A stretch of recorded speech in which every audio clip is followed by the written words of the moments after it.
안녕하십니까.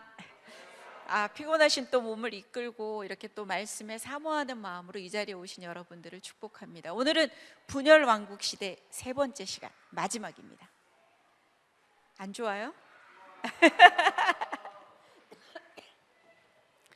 분열 왕국 시대가 좀 복잡하게 사람들이 많이 생각을 하는데, 오늘까지 하게 되면 전체를 다 알 수는 없지만 조금씩 눈이 뜨일 거예요. 그래서 너무 욕심내지 말고 천천히 한 번, 두 번, 세 번 이렇게 가다 보면 여러분들 눈에 확 뜨이는 그런 시간이 될 거예요. 한번 그래서 복습 먼저 들어가 보도록 하겠습니다. 자, 우리 분열왕국 시대만 보십시오. 분열왕국 시대는 성경에서 어느 열왕기상에서 몇 장부터 시작한다 그랬죠? 12장부터 시작한다 그랬어요. 그죠? 그 앞에는 무슨 시대다? 통일왕국 시대라고 했습니다.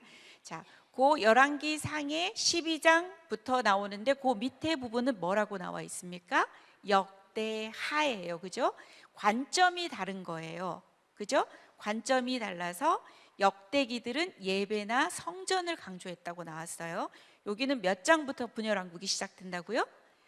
10장부터 시작이 될 거예요. 그래서 이렇게 흘러갈 거예요. 열왕기 상하 요것만 잘 알으셔도 여러분들이 헷갈리는 일이 없을 거예요. 자, 갈게요. 자, 이게 먹질 않네요. 자, 보세요. 우리 계속 반복할 거예요. 왜냐하면 새로운 거 자꾸 내놓는다고 해서 외워지지 않아요. 그죠? 계속 보면서 여러분들 걸로 만들 거예요. 자, 앞에 사울 40년, 다윗 40년, 솔로몬 40년은 무슨 시대가 된다? 통일왕국 시대, 120년의 통일왕국 시대가 되는 거예요. 저 빨간 점 보이죠? 자, 안 보고 말합니다. 몇 년도일까요? 931년도입니다. 이때 무슨 사건이 있었을까요? 왕국이 분열됩니다. 자, 세 가지를 딱 기억하고 계셔야 돼요. 일단 왕국이 분열되는 시점. 두 번째는 북이스라엘이 망하는 연도가 몇 년도일까요? 칠이하자 북이스라엘 722년 누구에게 망한다? 아수르에게 망한다. 세 번째는 722년 후에 남유다는 아직도 살아 있습니다. 이 남유다가 망하는 해는 언제다? 586년이다. 자, 그래서 네 글자씩 딱딱 외우라 그랬죠. 뭐라 그랬죠? 성전 파괴, 유다 멸망이 된다 그랬고, 요 남유다는 누구에 의해서 망하게 된다? 바벨론에 의해서 망하게 된다. 북이스라엘 때 아수르, 남유다일 때 바벨론, 이렇게 제국들이 흘러간다는 것도 여러분들이 생각을 하고 가면 돼요. 요 세 가지는 머릿속에 일단 있어야 됩니다. 자, 그 다음 이야기는 이제는 분열왕국이 시작합니다. 931년으로. 자, 그래서 뭐와 뭐로 분열이 된다? 북이스라엘과 남유다로 분열이 된다. 그래서 북이스라엘과 남유다로 분열이 되는데, 첫 번째 북이스라엘을 볼 거예요. 여우같이 꾀를 내어 몇 지파를 먹었죠? 10지파를 먹은 북이스라엘의 초대 왕이 누가 될까요? 여로보암이 되는 겁니다.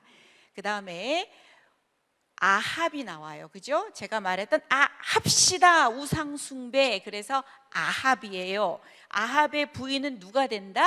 이세벨이 됩니다. 그의 딸은 다 죽여 누가 되겠어요? 아달랴가 됩니다. 여기서 기억해야 할 것은 아합과 이세벨은 남유다의 네 번째 사 하면 뭐가 나오죠? 여호사밧 왕과 결혼 동맹을 맺는 겁니다. 그래서 딸인 아달랴와 여호사밧의 아들인 여호람이 결혼을 하게 되는 겁니다. 그래서 남유다로 넘어가게 되면 여섯 번째 아들인 아하시야가, 아쉽게도 아하시야가 1년밖에 못하는 왕이죠. 여섯 번째가 되고, 일곱 번째는 다시 아달랴가 남유다의 여왕이 되는 겁니다. 일단 그래서 아합과 이세벨이 전국적으로 바알 숭배에 대해서 확대를 시키니까 하나님께서 이거 안 되겠네, 엘리트급 선지자를 보내야 되겠네. 누가 나올까요? 엘리야가 나오는 겁니다. 그래서 열왕기상 17장부터는 엘리야가 나오게 됩니다. 그래서 북이스라엘은 이렇게 흘러갑니다. 그래서 남유다는요, 이 르호보암이 나이스하게 되었으면 괜찮았을 거야. 그죠? 근데 나이스하게 안 돼. 어떻게 되었다고요? 으르렁거렸다 그랬죠. 그죠? 그래서 첫 번째 으르렁거린 남유다의 초대 왕은 누가 될까요? 르호보암이 됩니다. 보암을 생각합니다. 보암 직하니 여러분들이 얌얌 먹고 싶을 거예요. 뭐다? 그래서 아비얌이에요. 우리가 먹고 남은 기운이 날 때 뭐라고 외치죠? 아싸! 그리고 사가 되면 뭐가 된다? 여호사밧. 모르면 여호만 붙이면 돼요. 알겠어요? 5번째, 5번째 왕은 뭐가 된다? 여호람이 되는 겁니다. 그래서 요 앞에 있는 사람들은 그다지 많이 이렇게 나오지는 않지만 여러분들이 흘러가는 거를 자꾸 보다 보면 남과 북에 대한 시대가 읽혀집니다. 나중에 되면. 자, 그 다음 이야기는, 자, 북이스라엘에 이제 예후는 무슨 일을 했을까요? 아합의 가문을 정리한 사람입니다. 그래서 아합의 가문을 청소했다 생각하면 됩니다. 그래서 우리가 예후가 좋다, 무슨 왕이다? 예후왕이 되는 겁니다. 예후가 좋다, 예후왕 생각하라고 했습니다. 물론 다른 왕들도 순간 많이 있어요. 하지만 여러분들이 크게 생각하세요. 이번 첫 번째는 이것만 내가 외운다. 두 번째 수업에는 더 많이 내가 한번 집어넣는다. 세 번째는 가다 보면 전체가 보일 겁니다. 그래서 예후가 있었고 열왕기하의 1장부터는 엘리야의 제자인 누가 나온다? 엘리사가 나오게 되는 겁니다. 이렇게 돼요. 그 다음에 쭉 가다 보면 예후 왕조 아래에 여로보암, 똑같은 이름이죠. 앞에 초대왕이라 2세만 붙이면 됩니다. 이때는 경제적으로 정치적으로 성공적이고 완전히 부를 솔로몬 때처럼 회복했던 시기예요. 이때 선지자들이 나옵니다. 누구라? 요나, 아모스, 호세야. 북이스라엘의 선지자는 몇 명밖에 없다? 3명밖에 없다. 이것만 기억하시면 돼요. 북이스라엘은 따로 찾아볼래도 없어요. 여로보암 시대 때 누구다? 요나, 아모스, 호세아다. 자, 그 다음에 남유다 나오죠. 아까 아달랴와 그 다음에 여호람의 아들인 아쉽게도 아하시야가 6번째입니다. 그 다음에 다 죽여 아달랴 7번째 나오지. 다 죽였는 줄 알았는데 요아이만 남았어. 요아스. 그리고 아마도 아마샤가 됐고, 웃으면서 시작했지만 끝이 안 좋았던 왕 우시야 또는 아사랴라고도 합니다. 그럼 여러분들이 10번째 왕까지 간 거예요. 자, 넘어갑니다. 그 다음에 북이스라엘에서 끝쭉까지 가다 보면 북이스라엘의 마지막 왕이 누가 될까요? 이름이 똑같은 호세아예요. 이 사람은 선지자의 이름과 똑같지만 이 사람은 왕입니다. 다른 인물이고요. 요때 기억해야 될 게 뭐냐? 열왕기하 17장에 나오는 이야기인데, 치리하자. 그래서 누가 망했을 것 같아요? 북이스라엘이 722년에 망합니다. 누구에게 망한다? 아수르에게 망한다. 그래서 성경은 쭉 내려오면요, 여러분들이 성경 열왕기 하에도 확인하실 겁니다. 17장을 끝으로 북이스라엘이 망하면 18장으로 바로 나오면 그때부터 히스기야가 나옵니다. 여러분들 히스기야는 잘 아시죠? 13번째 왕이라고 머릿속에 넣고 계세요. 자, 그리고 앞뒤에는 악한 왕들이 있다는 것도 생각하고 계시면 됩니다. 이제 11번째부터 달려야 돼. 요 땅이 아니라 뭐다? 요 담이야. 그런데 아케스 누구다? 아스. 자, 모처럼 만에 하나님이 희죽 웃으신다? 히스기야. 그럼에도 불구하고 무지하게 악한 왕이 나온다. 누구다? 므낫세예요. 므낫세 55년 다스렸죠.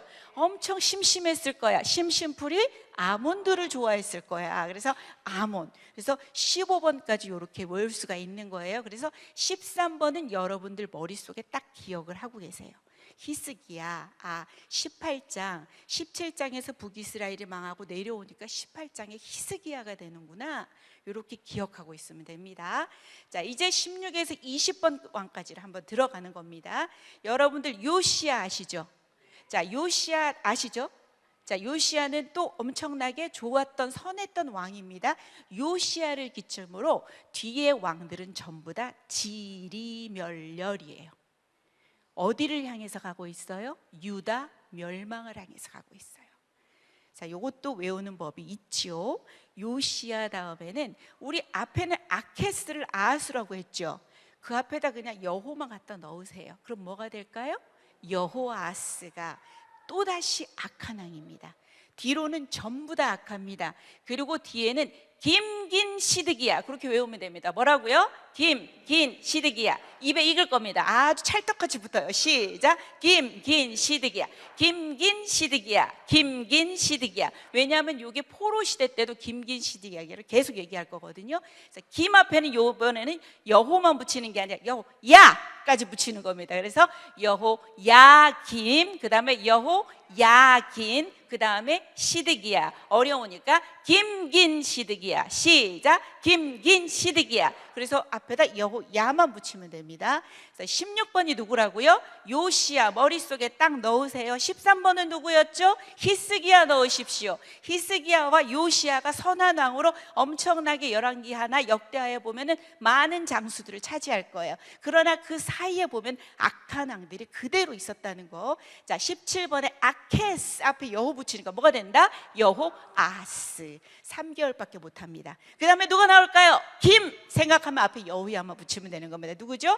여호야김, 여호야긴, 시드기야. 남유다의 마지막 왕이 누가 된다고요? 시드기야가 됩니다. 자, 한번 보지 말고 저를 보세요. 한번 하고 들어가면 계속 제가 반복을 할 거지만 그래도 입에 자꾸 붙여야 여러분들 것이 됩니다. 자, 요시야 왕 생각나시죠? 요시야. 그 다음에 누가 올까요? 아케스, 여호아하스. 그 다음에 김 생각나요? 그럼 앞에 뭐 붙여요? 여호야김. 긴 생각나나요? 여호야긴. 마지막 누구다? 시드기야. 그럼 20번까지 전부 다 외우게 되는 겁니다. 낯설어요? 자꾸 할 겁니다. 괜찮아요. 자, 그러면 20왕의 도전이 되는 겁니다. 우리 그래도 한번 해볼게요. 혹시 보지 말고 한번 해봤으면 좋을 것 같아요. 자, 나이스하게 대하지 않고 으르렁거렸던 초대 왕이 누가 될까요? 르호보암. 보암직하니까 얌얌. 먹었더니 기운난다. 사하면 뭐가 생각나? 오는 누가 될까? 여호람. 아쉽게도 6번째 1년밖에 못했던 아하시야. 아, 다 죽여. 그런데 요아이만 남았어. 아마도 아마샤. 웃으면서 시작하는데 끝이 안 좋아? 우시야. 11번부터 달려보자. 다음 아케스. 자, 13번에 희죽 웃으시는 히스기야. 그 다음에 아주 무지하게 악했던 왕 누구다? 므낫세. 므낫세는 뭘 좋아했다? 아몬. 다시 한번 선한 왕 나옵니다. 요시야. 아케스, 여호아하스. 김 생각납니까? 여호야김. 기는요 여호야긴. 마지막은요 시드기야. 이러면 20왕이 다 외워지는 겁니다. 20왕만 외우고 있으시면 북이스라엘은 자꾸 보다 보면 익혀집니다. 이름도 똑같은 게 너무 많습니다. 좋은 이름이니까 다 썼겠죠. 자, 여러분이 읽다 보면은 그래도 남유다를 기억하고 있으면 북이스라엘과 이렇게 헷갈리지는 않을 거라는 거. 자, 되겠어요? 자, 마지막 가면 또 할 거니까 넘어갈게요. 오늘 수업 해야 되잖아요. 그죠? 자, 이렇게 되는 겁니다. 그리고 20왕 중에서 여러분이 이제 선지서를 넣을 겁니다. 자, 정치에서 13번에 히스기야 하면 종교에서 누구를 말한다? 이사야, 미가를 생각한다. 이사야가 누구를 대상으로 했다면? 왕족을 대상으로 했다면, 미가는 누구를 대상으로 한다? 평민을 대상으로 선지 활동을 했던 사람이다. 그 다음 갑니다. 요시야를 기점으로 16번 요시야를 기점으로 오늘 배울 나훔, 하박국, 스바냐, 예레미야. 애가는 원래 포로 시대 때 나오게 되는데 제가 편의상 성경 읽기 때문에 오늘 예레미야 애가를 준비했어요. 그래서 여러분들은 요시야를 기점으로 앞뒤로 어차피 지금 남유다가 망하게 되는 시점이니까 요렇게 선지서들이 요렇게 배치된다고 일단 요렇게 알고 계세요. 좀 더 공부하다 보시면 더 세세하게 들어가겠죠. 연수까지도 들어갈 수 있는데 요시야를 기점으로 앞뒤로 이렇게 스바냐, 나훔, 하박국과 요시야 13년째 때에 예레미야가 선지자로 부름을 받습니다. 그러니까 정치에서 요시야 하면 종교에서는 누구를 뽑을 수 있다? 예레미야를 뽑을 수 있는 겁니다. 그렇게 생각해서요. 아까 히스기야를 정치에서 뽑았다면 종교에서 누굴 뽑았다? 이사야, 미가를 했다. 자, 요시야를 정치에서 뽑았다면 종교에서 누가 나올 것이다? 예레미야를 생각하면 됩니다. 나머지 나움, 스바국, 하바냐도 조쯤에 아마 배치가 될 것이다.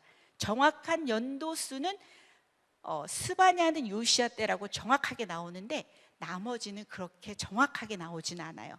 이렇게 사후 정황을 이렇게 살펴봤을 때 요쯤 되겠구나 싶어서 저렇게 배치를 합니다. 여러분 통 큰 책에도 더 자세하게 연도수가 표기가 되지만 지금 여러분들이 연도수를 본다고 해도 외울 수는 없어요. 조금만 더 있으셔야 될 거예요. 요렇게만 일단 되겠다. 북이스라엘에서 하나님께서 요나, 아모스, 호세아를 통해서 너희들 그렇게 하면 망한다 그럼에도 불구하고 망했어요. 남유다 내려오니까 18장에 히스기야예요. 그러면 반면 교사 삼아서 남유다는 다시금 돌아와야 되잖아요, 그죠?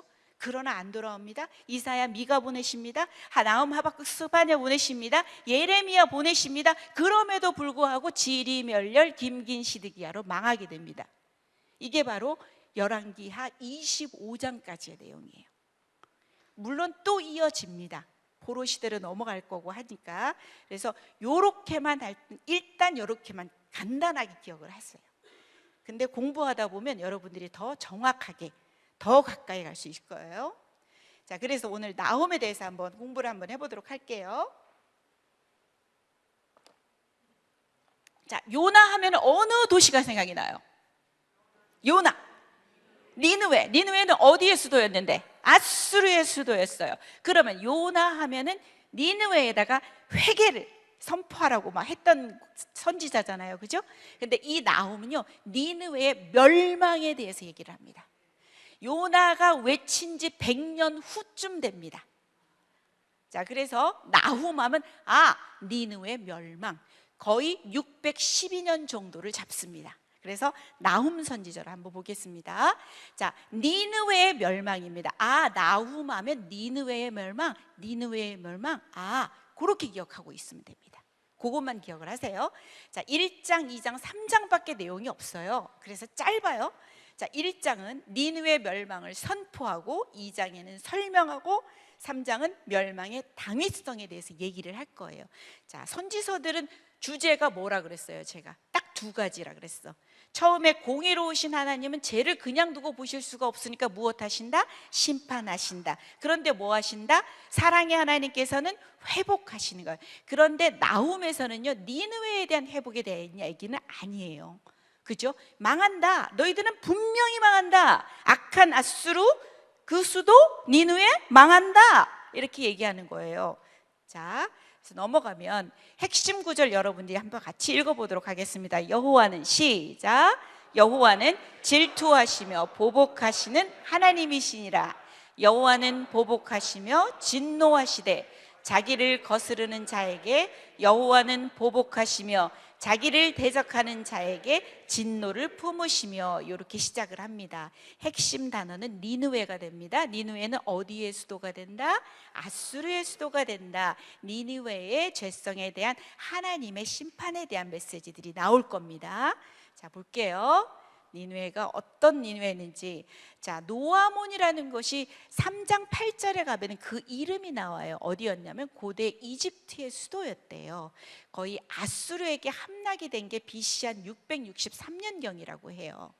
그렇다면 요 663년에서 제가 아까도 니느웨의 멸망은 몇 년이라 그랬죠? 612년. 요것도 머릿속에 외워놓으면 좋아요. 요 사이였을 거다라고 하는 거예요. 그 시간이 요 사이였을 거다. 메대와 바벨론에 의해서 612년에 아수르가 멸망하거든요. 요 사이 시점이었을 거다라고 생각을 하면 돼요. 2번은 악한 니느웨는 반드시 멸망당해야 된다. 3번 아수르는 예언이 있으니 거의 한 약 18년이 지나서 BC 612년 머릿속에다가 잘 넣어두세요. 612년 아수르가 멸망하는 거구나. 그래서 요나가 회개를 외친 지 100년. 회개 한 번 했다 그래서 그 도시가 구원을 받았나요?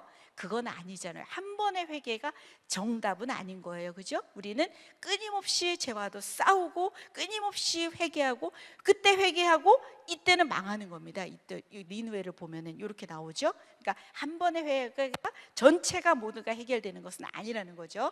4번은 니느웨에 대한 하나님의 심판을 선포합니다. 자, 니느웨 멸망의 선포가 1장의 내용입니다. 아까 읽었던 거지만 다시 한번 읽어보도록 하겠습니다. 시작. 여호와는 질투하시며 보복하시는 하나님이래요. 두 번째는요, 여호와는 노하기를 더디하시며 권능이 크시며 벌받을 자를 결코 내버려 두지 아니하시니라 라고, 하나님은 악을 그냥 넘기지 않으신다는 겁니다. 절대 악을 그대로 넘기시지 않으신다. 자, 2장에서 3장은 그 니느웨 멸망의 설명과 당위성에 대한 얘기가 나와요. 여러분들이 1번에 보면 전투 장면을 생생히 묘사하며 니느웨의 함락을 예언하는 겁니다. 2번에 니느웨의 멸망의 이유가 있죠. 3장 1절 한번 같이 읽어볼까요? 시작. 화 있을진저 피의 성이여, 그 안에는 거짓이 가득하고 포악이 가득하며 탈취가 떠나지 아니하는도다. 딱 니느웨를 생각하면 피의 성이다, 거짓이 가득하다, 포악이 가득하다, 탈취가 떠나지 않는다. 니느웨가 얼마나 잔인했냐면요, 저번 극단적으로 공포 정치를 실시했대요. 그래서 공개 처형, 고문 등이 아주 뛰어났고요, 사람을 꿰뚫거나 사람의 껍질을 벗깁니다. 그래서 왕궁 벽화나 기록을 보면 이런 사건들이 기록이 돼 있어요. 강제 이주를 시키죠. 자, 북이스라엘이 몇 년도에 망했습니까? 722년도에 망해서 이 사람들을 아예 혼합을 시켜버립니다. 여러분, 신약 시대에 가면 사마리아 사람들이 그 혼합된 사람들이라고 볼 수 있으면 되는 거예요. 그래서 아예 저쪽으로 끌고 가고 이쪽으로 와서 혼합을 완전히 시켜버립니다. 그래서 많은 사람들이 722년 북왕국에 많은 사람들이 끌려갔고요. 자, 3번에 보면 전쟁터의 참혹한 상황을 아주 소리나게 표현을 합니다. 휙휙 하는 뭐 채찍 소리나 윙윙 하는 병거 바퀴 소리나 뛰는 말, 달리는 병거, 충돌하는 기병, 번쩍이는 칼, 번개 같은 창, 이러면서 무수한 시체들, 주검의 큰 무더기들, 시체에 걸려서 넘어지는데, 예전에 노아몬이 이렇게 아수르에게 당했다면 아수르 너희들도 이렇게 당할 것이다. 너희들이 너무나도 악하게, 그죠? 그렇게 했던 것들에 대해서 그냥 두지 않으시겠다는 말씀이에요. 자, 4번에, 자, 한번 4번 읽어주세요. 시작.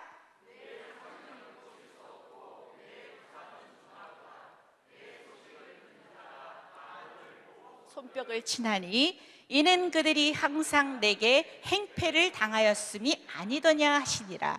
그래서 니느웨의 멸망은 아주 빠르고 처참하게 진행될 것이다. 그래서 나오는 겁니다. 짧죠? 엄청 짧죠? 자, 기억만 해라. 니느웨는 무엇에, 누구의 멸망을 얘기한 것이다? 나훔은 누구의 멸망을 얘기했다? 니느웨의 멸망을 얘기했다. 요거 하나만 기억해라. 몇 년도에 망했다고? 612년. 머릿속에다가 안 기억이 되더라도, 기억이 잘 안 되더라도 한번 넣어 두십시오. 그러다 보면 나중에 요것들이 전체적으로 연도수가 쫙 흐르면서 보일 수 있을 거예요. 이번에는 스바냐에 대해서 한번 얘기를 해볼게요. 스바냐하고 스가랴하고 헷갈리죠? 제가 나중에 되면 하나도 안 헷갈려요. 자, 스바냐입니다. 오늘 스바냐도 3장밖에 없어요. 아주 짧아요. 자, 3장입니다. 스바냐는 심판을 통해서 오는 축복이에요. 자, 1번의 안을 보라. 유다에 다가올 공의의 하나님은 무엇을 하신다? 심판하신다. 2번의 주의를 보라. 열방에 임할 진노에 대해서 얘기를 하시고, 3번에 그 너머를 보라. 심판에 올 무엇에 대해서 말씀하신다? 회복. 그러면 선지서의 주제는 뭐가 된다? 심판과 회복. 심판하시나 구원하신다. 심판하시나 회복하신다. 요것만 머릿속에 생각하시고 가면 될 것 같아요. 자, 핵심 구절 여러분 너무나 잘 아는, 요거는 외워서 두면은 참 좋을 것 같은, 자, 한번 같이 크게 한번 외쳐볼까요? 시작.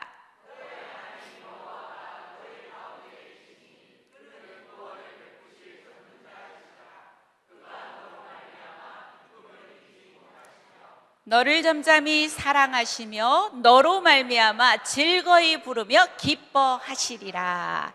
3장 17절 말씀, 요거 찬양도 아주 유명하죠? 조금 이따 한번 불러볼게요. 제가 여기 나와서 박자 다 틀리면서 여러분들을 위하여 부르는 건 아니에요.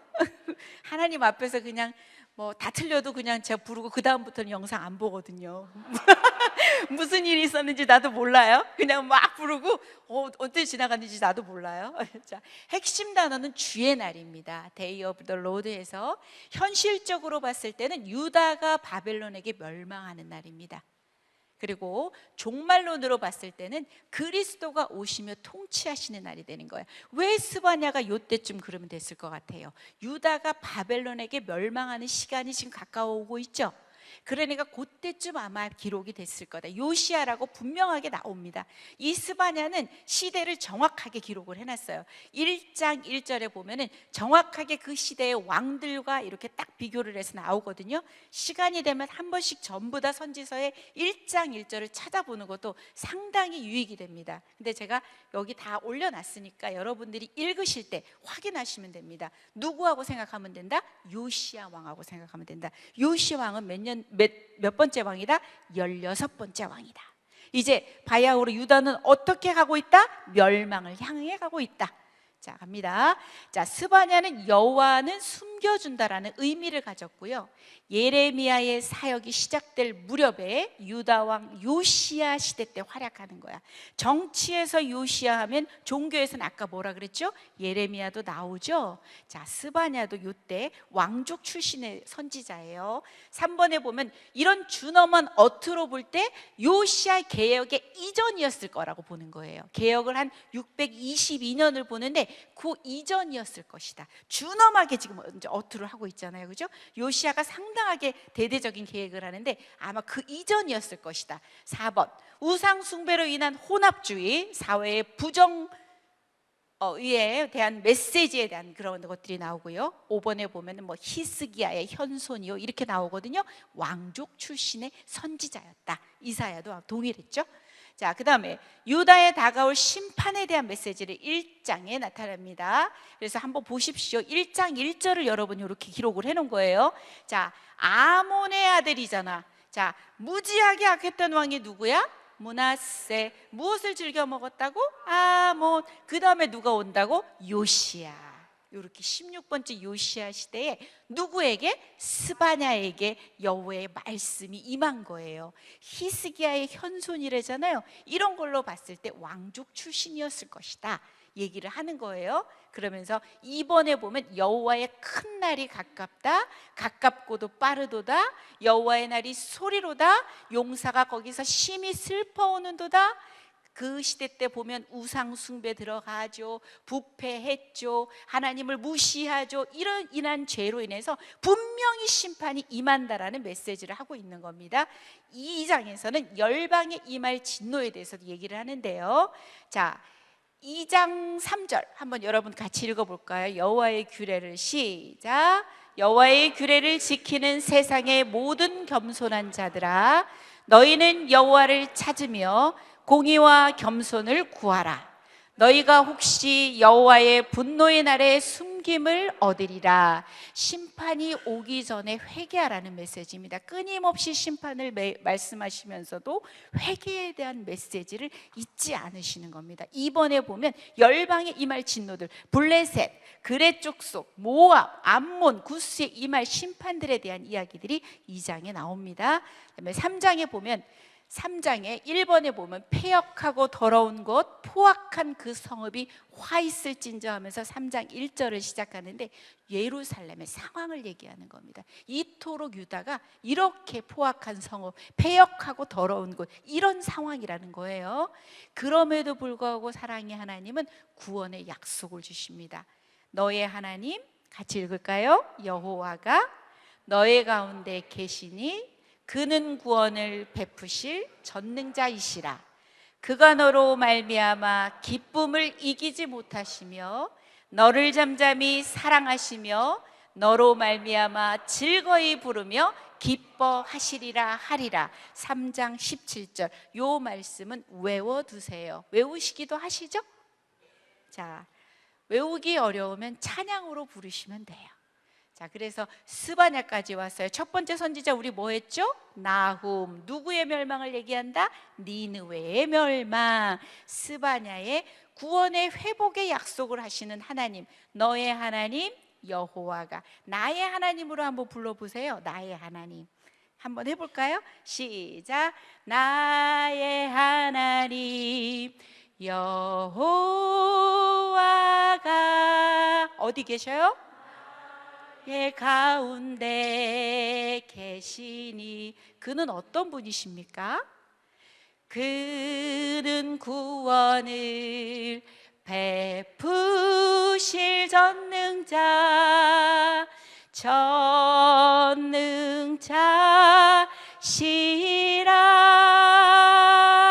그는 여러분에게 어떻게 하십니까? 그가 너로 인하여 기쁨을 이기지 못하시며 어떻게 하신다고요? 나를 잠잠히 사랑하시며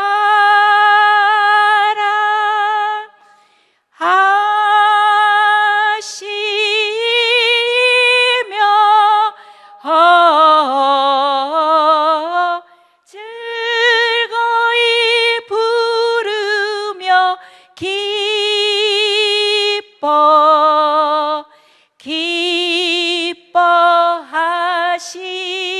기뻐하시리라. 한번 집에 가서도 스바냐를 읽으시고 이렇게 잠잠히 사랑하시는 그 하나님의 사랑. 성경은요, 하나님이 어떤 분이시냐, 그 하나님이 나를 얼마나 사랑하시냐에 대한 메시지밖에 없어요. 기억하시면 돼요. 자, 이제 요시야 나옵니다. 요시야 몇 번째 왕이다? 16번째. 13번은 누구다? 히스기야. 히스기야와 요시야 사이에 누가 들어간다? 무지하게 악한 왕 므낫세. 무엇을 좋아했어? 아몬. 그 다음에 나오는 왕이 요시야. 자, 요시야입니다. 대하도 같이 갑니다. 역대하도 같이 가는 내용이에요. 역대하는 북이스라엘과 남유다를 전부 나타낸 게 아니라 어느 왕조만을 나타냈다? 다윗의 왕조만을 정통속을 받기 때문에 남유다밖에 없어요. 그래서 여러분들이 이 시방을 전부 다 외우잖아. 역대하가 그냥 눈에 쑥 들어올 겁니다. 처음부터 그냥 르호보므부터 아비야, 아사, 여호사밧, 여호람, 아시야, 아달랴 쭉 나갈 겁니다. 그래서 외우는 겁니다. 자, 두 번째 통치 기간은 640년에서 609년. 우리 통큰 통독책을 기반으로 했습니다. 즉위 나이에 몇 세에 올라갔대요? 8세. 초등학교 1학년입니다. 물론 만 나이로 따지면 한 3학년 좀 되겠네요. 그죠? 아버지는 악한 왕 누구였다? 견과류 아몬. 자, 할아버지는 누구다? 가장 악한 왕, 무지하게 악한 왕 므낫세. 그런데 이 요시야가 태어납니다. 자, 요시야 대대적인 종교개혁을 합니다. 즉위 18년 차 몇 세가 될까요? 8세에서 18년을 더했더니 26세 성전을 수리하게 됩니다. 자, 므낫세 아몬 때 보십시오. 성전이 제대로 남아 있었겠습니까? 수리합니다. 율법책을 발견합니다. 개혁의 시작은 무엇으로 시작된다? 말씀으로 시작됩니다. 율법을 읽고 옷을 찢으면서 하나님께 회개합니다. 모든 우상과 산당을 철거합니다. 또 하나 유월절을 대대적으로 지킵니다. 남유다의 잠시나마 신앙 회복 운동이 일어납니다. 잠시나마. 자, 근데 요시야는 최후가 지금 나오는데요. 애고방 느고, 애고방 이집트입니다. 이집트 왕 느고가 바벨론을 치기 위해서 북상을 하게 됩니다. 치러 올라가려면 그저 북상하겠죠. 두 번째, 요시야가 이때 막으려다가 무깃도라는 곳에서 화살에 맞아서 죽습니다. 그때 시간이 609년. 이것도 머릿속에 외워놓으면 좋아요. 609년. 아까 612년이 아수르가 망했지? 아, 609년이면 좀 더 시간이 흘러갔겠네. 그러면 이제 제국이 변하겠구나. 바벨론 쪽으로 가겠구나. 그렇게 가는 겁니다. 여러분들이 계속 하다 보면 이게 조금씩 머릿속에 들어올 거예요. 요시야가 죽음 이후에 남유다가 급속히 멸망합니다. 그래서 아까 열 아케스, 여호, 아하스, 그 다음에 김긴 시드기야로 완전히 다 멸망의 길을 걸어가게 되는 겁니다. 그 다음에 4번, 요시야 이후의 왕들은 모두 악하여 어디로 포로로 끌려가게 된다? 바벨론. 자, 이렇게 되는 겁니다. 요시야의 최후입니다. 요시야의 평가는 23장 25절 한번 읽어볼까요? 시작. 요시야와 같이 마음을 다하며 뜻을 다하며 힘을 다하며 모세의 모든 율법을 따라 여호와께로 돌이킨 왕은 요시야 전에도 없었고 후에도 그와 같은 자가 없었더라. 엄청난 사람이었습니다. 하나님께 선하다고 칭찬받았던 사람인데 거의 609년에 그냥 딱 그냥 죽게 되는 거죠. 근데 우리 목사님이 여기다 첨가를 시키십니다. 어떻게? 그럼 갑자기 죽었는데 요시야는 뭐야?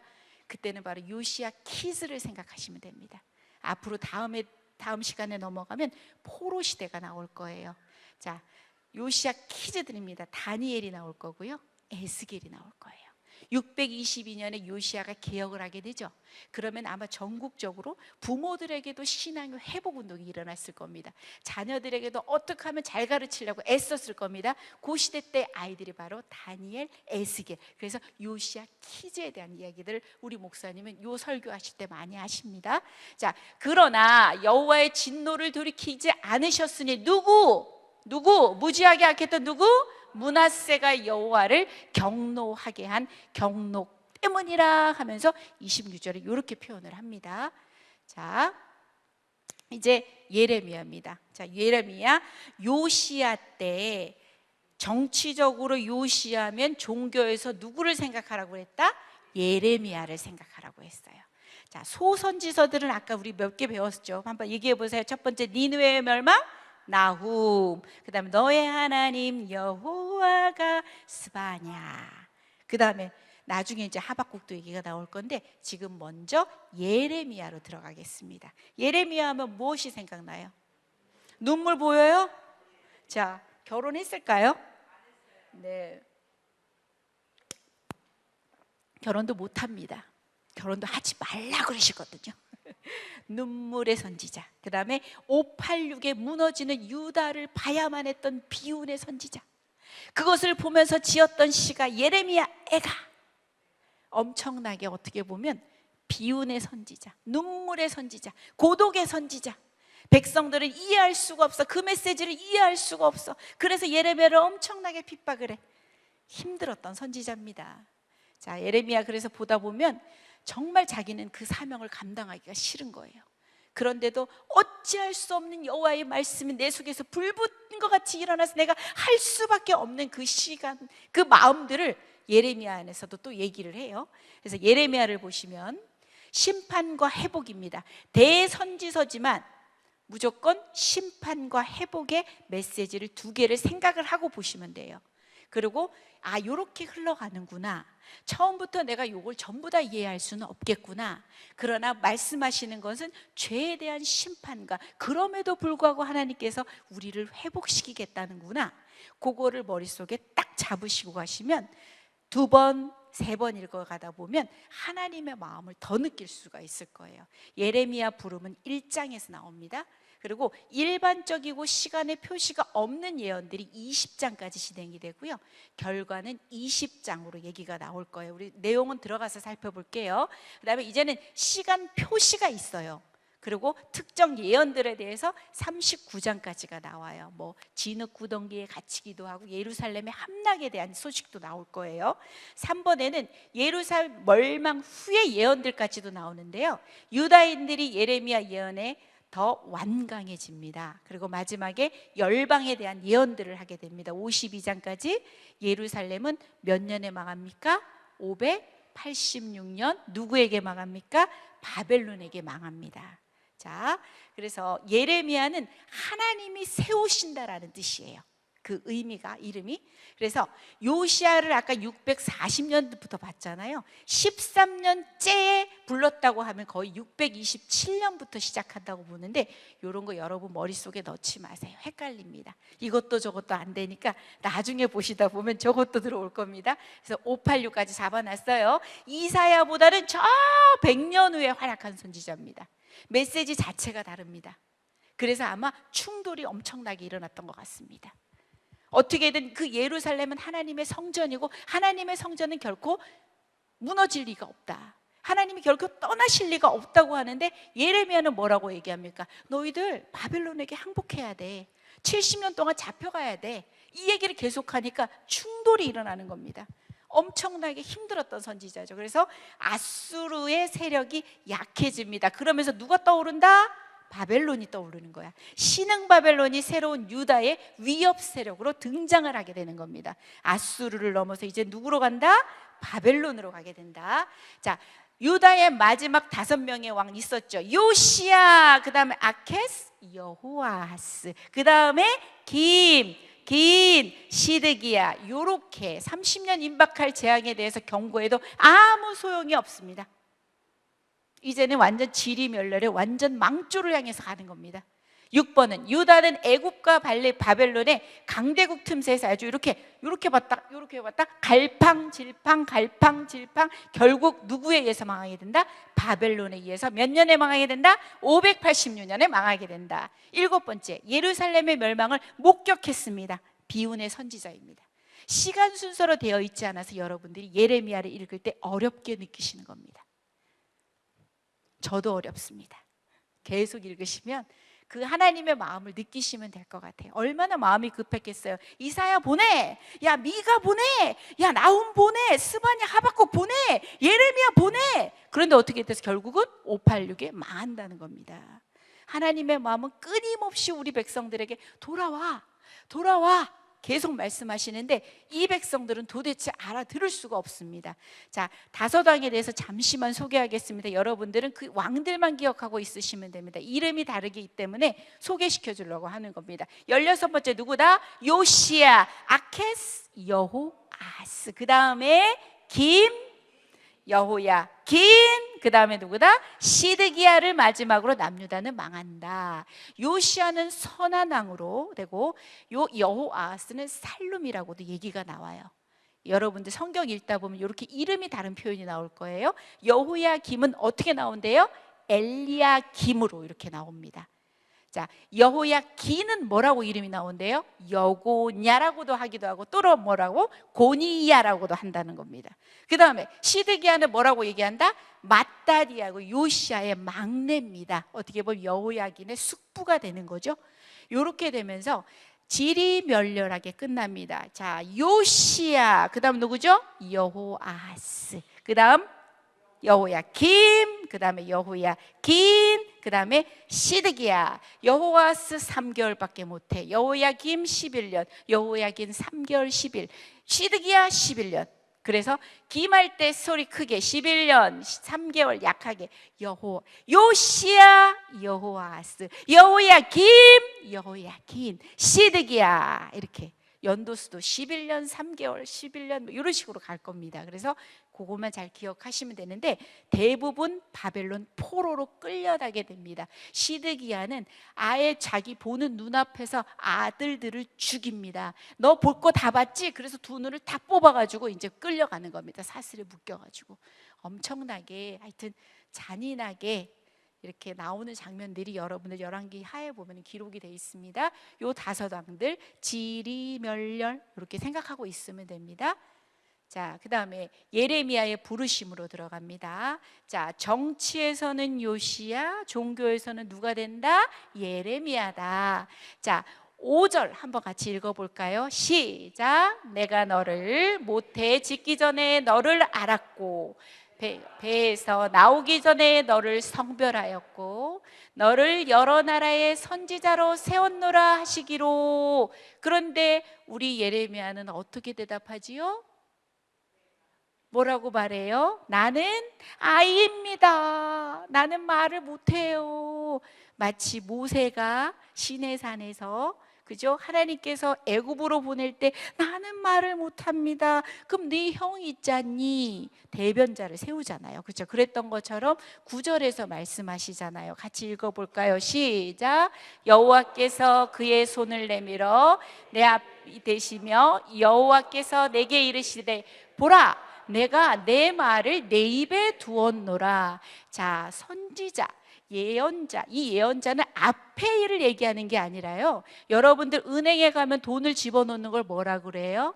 예금이라고 하잖아. 예금한다 그러죠. 얘는 무슨 예자를 써요? 맡길 예자를 쓴단 말이에요.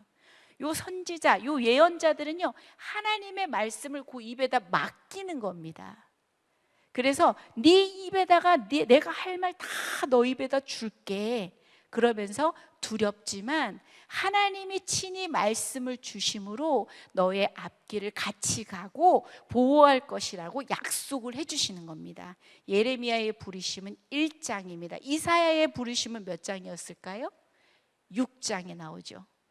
그죠? 제단 숯불 내 입술에 대니 어찌 주저할까 주여 나를 보내주소서. 예레미야는 1장에서 부르심을 받게 됩니다. 자, 유다에 대한 심판 경고를 하게 됩니다. 마땅하죠. 유다가 지금 망하면서 나가고 있으니까 망할 것을 향해서 가고 있잖아요. 그러니까 백성의 죄가 우상 숭배, 불의, 형식적인 종교생활 지겹다. 이제 그만해라. 너희들 죄가 진짜 너무나도 차고 넘치는구나. 예레미야의 눈물입니다. 9장 1절 같이 한번 읽어볼까요? 시작.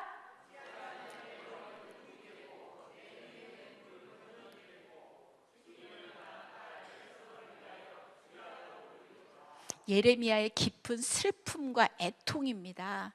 하나님의 마음을 대언하는 선지자의 고통인 것입니다. 그죠? 그래서 그 다음 예레미야가 본 상징과 그 의미가 나요. 우리 책에 나온 거 그대로 옮겨놓은 겁니다. 그래도 한번 쭉 하면 보면서 지나갈게요. 첫 번째 어떤 상징이 있대요? 살구나무 가지. 읽다 보면 나올 거예요. 오늘 가서 읽다 보면 살구나무 가지가 나올 건데 하나님께서 타락한 유다를 멸하실 것임에 대한 이야기래요. 두 번째는 어떤 상징이 나온대요? 한쪽이 북으로 기울어진 끓는 가마, 기울어진입니다. 끓는 가마에 대한 이야기예요. 그래서 하나님은 누구를 통해서? 그렇죠, 바벨론을 일으켜서 유다를 징벌하게 한다는 이야기입니다. 그 다음에 세 번째는 어떤 상징이 있대요? 썩은 뱃띠가 나와요. 13장에 가면 교만한 유다는 썩은 뱃띠처럼 쓸모가 없게 된다는 거죠. 그 다음에 4번에 가면은 토기장이와 진흙에 대한 상징이 나와요. 유다가 계속 하나님을 거역한다면 토기장에 의해서 깨뜨려지는 진흙그릇과 같은 운명이 될 것이라는 것을 이렇게 상징을 통해서 그 의미들이 나오니까 요것들을 기억하면서 그것들을 읽어내면 될 것 같아요. 그 다음에 5번에는 어떤 상징이래요? 깨뜨려진 오지병에 대한 이야기예요. 흰놈 골짜기에게 이방 우상을 섬긴 유다는 대적의 칼 앞에서 산산이 깨뜨려질 것이다. 그 다음에 6번은 뭐래요? 무화과의 두 광주리가 있대요. 그래서 좋은 무화과 광주리는 경건한 백성을, 나쁜 무화과 광주리는 완악한 백성을 말하는 거다. 7번째는 뭐다? 27장에 가면 멍에에 대한 얘기를 나와요. 멍에를 매듯 바벨론 왕을 섬겨야 한다. 이렇게 나오죠. 8번에 이제 큰 돌이 43장에 가면 나올 거예요. 장차 누가? 바벨론 왕이 애굽을 정복할 것이다. 이런 것들을 여러분 책에 있으니까 그것들을 보시면서 또 해석하시면 되고, 9번에는 유브라데 강 속에 던져진 두루마리 책이에요. 바벨론에 대해 기록한 책이 물에 이렇게 가라앉듯이 장차 바벨론을 도구로 사용하지만 너희 바벨론도 멸망할 것이다 라고 이렇게 얘기하는 겁니다. 그래서 상징과 의미가 있어요. 12장에 가면은 이건 모든 크리스찬들의 난제입니다. 그죠? 무슨 난제일까요? 요거를 무슨 질문이라고 할까요? 신정론적 질문이라고 합니다. 신정론적 질문이 뭔가요? 저기 나오잖아요. 뭐라고 물어요? 악한 자의 길은 왜 이렇게 형통합니까, 주님? 왜 의인은 이렇게 힘이 듭니까? 왜 이렇게 고통스럽습니까? 악한 자는 진짜 떵떵거리고 저렇게 번영하면서 잘 사는 것 같은데 우리 의인들은 왜 이렇게 힘이 드는 거죠? 모든 크리스찬들의 아주 어려운 문제 중에 문제입니다. 신정론적인 질문입니다. 조금 이따 하박국에 가도 이런 질문들이 나옵니다. 왜 하나님은 이렇게 악인들이 의인보다 번영하는 것을 그냥 눈으로만 보고 계십니까? 모든 질문이죠. 그렇지만 하나님은 악의 번성도 주권 안에서 다루신다는 거예요. 이 땅에서는 해답을 찾을 수가 있을 때도 있겠죠.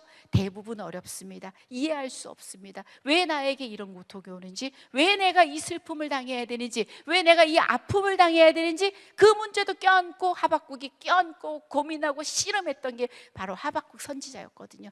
예레미야도 마찬가지입니다. 시편에도 마찬가지입니다. 우리가 다음 시간에 배울 욥기에서도 마찬가지입니다. 이게 바로 모든 크리스찬들의 난제입니다. 왜 하나님 의인이 이렇게 힘이 듭니까? 왜 하나님 아기는 저렇게 번성합니까? 왜 저놈은 저렇게 잘 되는데 나는 이렇게 힘들죠? 이런 식의 질문들이 많이 나올 겁니다. 자, 상징 통한 심판 메시지입니다. 자, 아내를 맞이해라 마라? 맞이하지 말아라. 자녀를 두라 마라? 두지도 말아라. 결혼과 자녀를 금지합니다. 예레미야의 삶 자체로 메시지를 전합니다. 앞으로 유다는 어떻게 되기 때문에 망하잖아요. 망하는데 결혼하고 애 낳고 더 힘들 거예요. 그죠? 자, 2번 보십시오. 초상집에 들어가지 말라. 가서 통곡하지도 말라. 그들을 위하여서 애곡하지도 말라. 슬퍼하지도 말라. 하나님의 평강과 인애와 사랑이 거두어졌기 때문에 더 이상 흘릴 눈물도 없습니다. 이제 나오지도 않습니다. 자, 저렇게 얘기를 합니다. 상징을 통한 심판 메시지. 그 다음에 3번에 잔치집에 들어가서 그들과 함께 앉아 먹거나 마시지도 말라. 즐거움과 기쁨의 소리가 그 땅에서 사라질 것이다 라는 메시지를 또 얘기하고요. 4번 말합니다. 조상들은 얘기하죠. 그때 그 사람들은 우리가 무슨 죄를 지었습니까? 하면서 막 얘네들이 계속 반론을 하는 겁니다. 우리가 도대체 무슨 죄를 지었다 그러십니까? 그러니까 너희 조상들이 나를 버리고 우상 숭배하고 내 율법을 지키지 아니하였다 이러면서도 하나님께서 이렇게 말씀하신 이야기가 20절에 나와요. 자, 예레미야와 바수울에 대한 이야기가 20장에 나올 겁니다. 자, 사건 다는 못 다루고 한번 이렇게 가는 겁니다. 자, 선지자의 박해입니다. 제사장 바수울이 예레미야가 성전에서 예언하는 것을 듣고 그를 때리고 착고에다 가두는니다. 자, 선지자의 고백입니다. 심한 내면의 갈등이 있습니다. 자, 여러분들이 그거 한번 읽어보십시오. 내가 말할 때마다 시작. 말할 때마다 외치며 파멸과 멸망을 선포함으로 여호와의 말씀으로 말미암아 내가 종일토록 모욕거리가 되미냐. 이 상태라는 겁니다. 내가 종일토록 치욕과 모욕거리가 됩니다. 내가 파멸과 멸망을 선포하니까 내가 종일토록 치욕과 모욕거리가 됩니다. 그랬더니 이제 예레미야가 뭐래요? 내가 다시는 뭐라고 해요? 여호와를 선포하지 아니하며 그의 이름으로 말하지 아니하리라 하면 어떻대요? 나의 마음이 어떻게 된다? 불 붙는 것 같아서 골수에 사무치니 답답하여 견딜 수가 없습니다. 안 하고 싶은데 안 할 수가 없는 예레미야의 심정과 고통과 상황이에요. 선지자의 사명의 무게가 엄청나게 무겁죠. 그죠? 하기 싫어도 할 수밖에 없고 나는 안 하고 싶은데, 그죠? 선지자의 믿음과 찬양. 그럼에도 불구하고 여호와께 노래하라. 너희는 여호와를 찬양하라 하면서 그럼에도 불구하고 하나님을 믿고 찬양합니다. 얼마나 슬프면 욥이 그때 자기 생일을 저주했던 것처럼 내 생일이 저주를 받았다면, 나의 어머니가 나를 낳는 날이 정말 없었다면, 이렇게 자기 생일을 저주하고 힘든 거예요. 그게 너무 슬픈 고통스러운 거예요. 그래서 사명에 고통이 있으나 출생 자체를 거부하거든요, 지금. 그죠? 하나님의 뜻은 반드시 이루어진다. 이렇게 넘어갑니다. 자, 25장에 가면 이제 70년의 포로 생활을 예언을 합니다. 그래서 하나님은 자, 최연소 왕이에요. 갓 4살짜리 왕이 이제 들어옵니다. 갓 4살이에요. 자, 4살. 갓 4살. 이제 이해가 돼요? 갓 4살이에요. 4살인데 벌써 왕이에요? 느부갓 4살 왕이 하나님의 종으로 사용하셔서 유다와 여러 나라를 심판한다고 선언을 하십니다. 이 모든 땅이 폐허가 되어 놀랄 일이 될 것이며 이 민족들은 70년 동안 바벨론의 왕을 섬기리라. 하나님의 징계 분명합니다. 하지만 정해진 시간이 있습니다. 무작정 끝까지 가라는 얘기가 아닙니다. 시간 안에서 회복이 예정된 징계입니다. 그게 몇 년이라고요? 70년이요. 바벨론에 대한 심판 예언이 70년이 차면 바벨론도 어떻게 된다? 망한다. 하나님 그대로 보고 계시지 않습니다. 아수르 망한다. 바벨론 망한다. 도구로 살짝 쳤는데 얘네들은 더 심하게 이스라엘 백성들과 유다를 막 치는 거죠. 자, 망한다. 너희들도 망한다. 나옵니다. 29장에 가면은 회복의 메시지가 나와요. 자, 어떤 메시지가 나오는지 한번 특징을 보세요. 5절 한번 읽어볼까요? 너희는 뭐래요? 집을 짓고 거기에 살며 텃밭을 만들고 그 열매를 먹으라.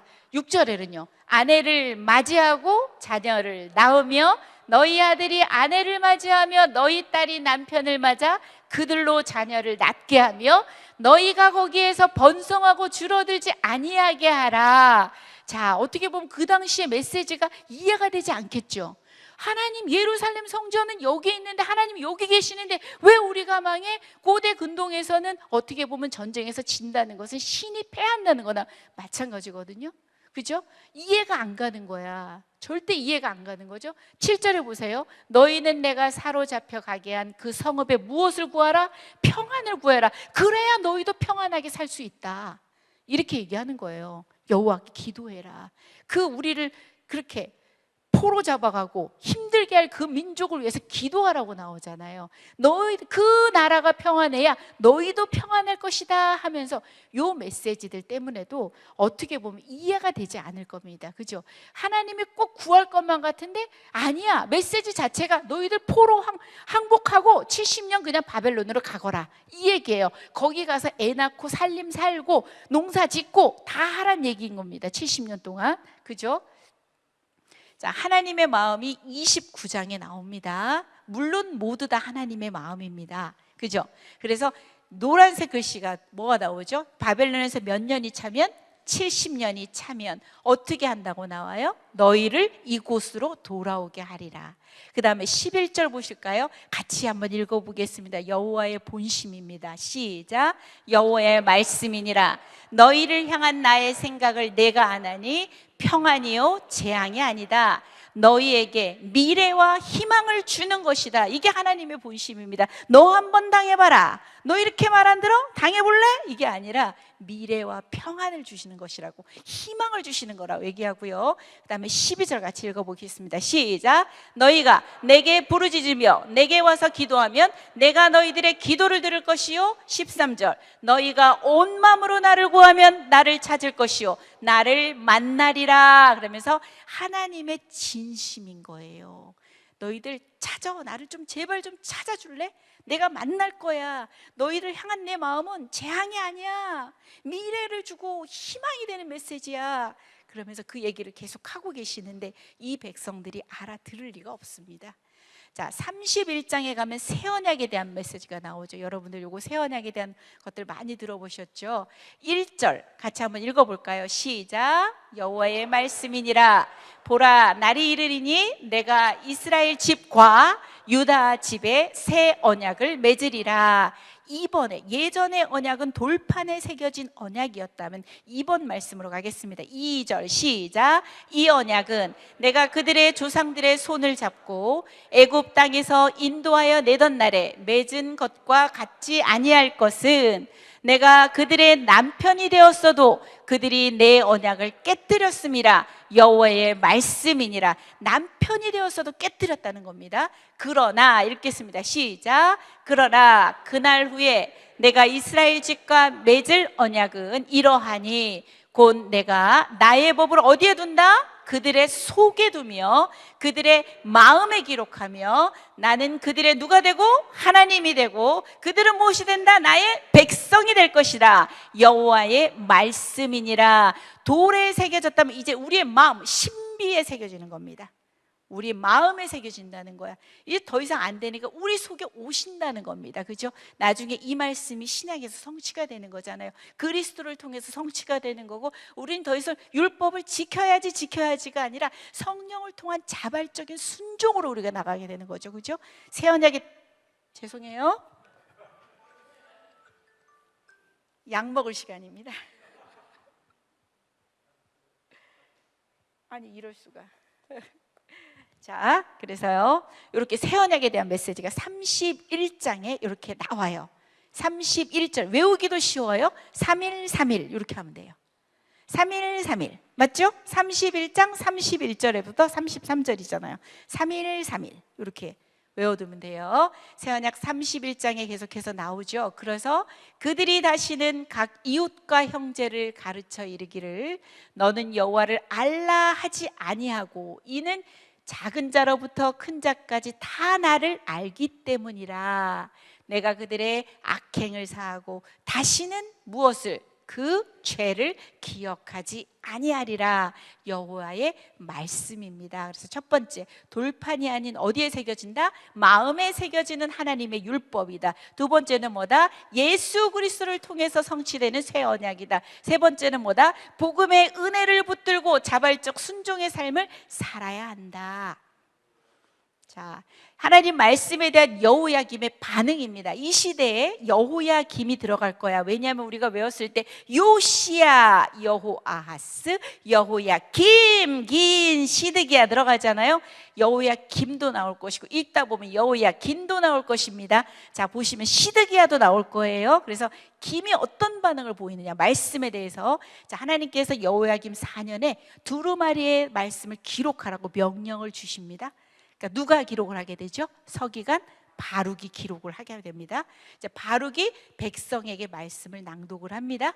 관리들 앞에서도 다시 말씀을 낭독합니다. 여호야김 왕 앞에서도 말씀을 낭독하게 됩니다. 근데 여호야김은 어떤 반응을 보였을까요? 낭독할 때마다 어떻게 하죠? 그것을 칼로 쫙 베어서 불에다 휙 던지고, 쫙 베어서 또 휙 던지고, 이 정도로 하나님 말씀에 대한 이 시대의 반응이 이랬다는 겁니다. 그래서 또 두루마리를 재작성해라. 그래서 여호야김 가만두지 않을 것이라는 하나님의 심판의 이야기도 나오고, 다윗의 보좌에서 네 자손들도 거기에 해당될 수가 없다라는 얘기도 그 말씀에 나옵니다. 그래서 이 반응을 한번 보여드렸던 거고요. 자, 고난받는 선지자입니다. 예레미야 하면 정말 고통스럽고 눈물이 나고 힘들고 백성의 미움을 받습니다. 왜냐하면 자꾸 충돌하는 메시지를 자꾸 외치거든. 그거 아닌데, 백성들은 그거 아닌데, 근데 하나님께서는 예레미야에게 자, 항복해라. 가서 바벨론에서 70년간 살아라. 그런데도 아니다 계속, 그러니까 미움받고 투옥되고 고문당하고, 38장에 가면 진흙구덩이에 빠지게 되고, 39장에 가면 예루살렘의 함락에 대한 이야기도 나오고, 그러나 끝까지 이 사명을 감당하는 예레미야, 하나님의 말씀을 전하게 됩니다. 그렇게 되죠.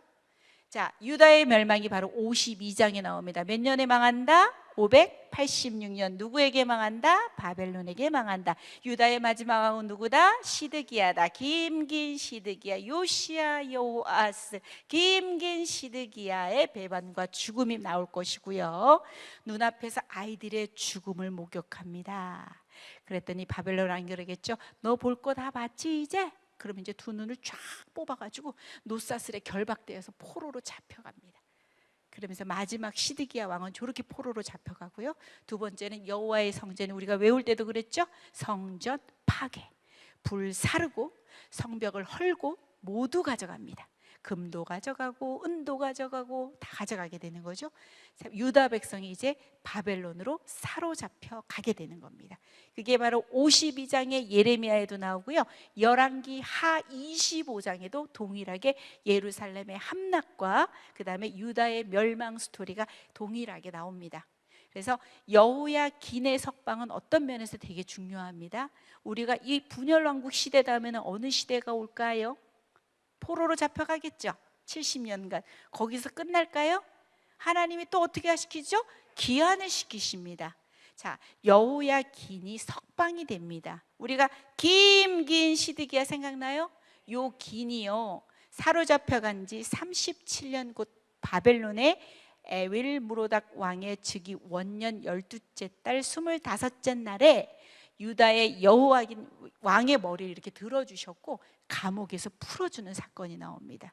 그리고 바벨론의 모든 왕보다도 지위를 높여주고 항상 왕의 앞에서 먹게 하고 날마다 쓸 것을 죽는 날까지 종신토록 받았더라 하면서 말씀이 끝나요. 요거는 왕하도 동일하게 거의 예레미야 52장의 끝도 동일하게 나와요. 왜냐하면 하나님은 그래도 계속 그 역사를 이어가게 하십니다. 그래서 포로 기한도 우리가 배울 건데요.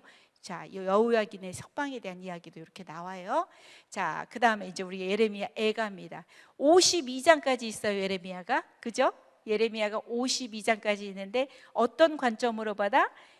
심판과 회복의 관점으로 여러분들이 그냥 보시면 돼요. 이사야도 마찬가지였어요. 우리가 다음 주에 배울 에스겔도 마찬가지입니다. 선지서의 대부분은 심판과 회복에 대한 메시지다. 처음에는 잘 이해가 안 가겠지만 천천히 가다 보면 거기서 나타내시는 하나님의 마음을 우리가 느끼고 우리에게 동일하게 말씀하시는 그 하나님의 마음을 우리가 느낀다면 그것만 해도 엄청난 작업을 한다고 저는 생각을 합니다. 자, 이제 나오는 게 이제 예레미야 애가예요. 애가는 몇 장으로 되어 있을까요? 5장입니다. 자, 그래서 개요는 뭐라고 나오죠? 슬픔의 시예요. 무엇을 보고 지었을까요? 예루살렘이 멸망하는 것을 보고 지었기 때문에 비탄입니다. 슬픔입니다. 5편의 시가 5겹으로 구성이 되는 거예요. 우리 책 개요와 똑같습니다. 애가 1 해서 1장은 예루살렘의 재앙에 대한 이야기입니다. 애가 2는요 여호와의 진노, 3은요 예레미야의 슬픔, 4는 여호와의 진노, 애가 5는요 예레미야의 기도. 3장만 66절까지가 기록이 될 겁니다. 나머지는 전부 다 22, 66, 22, 22 이렇게 절수가 딱 정해져 있습니다. 그래서 자, 한번 슬프다 같이 한번 읽어볼까요? 시작. 슬프다 이 성이여,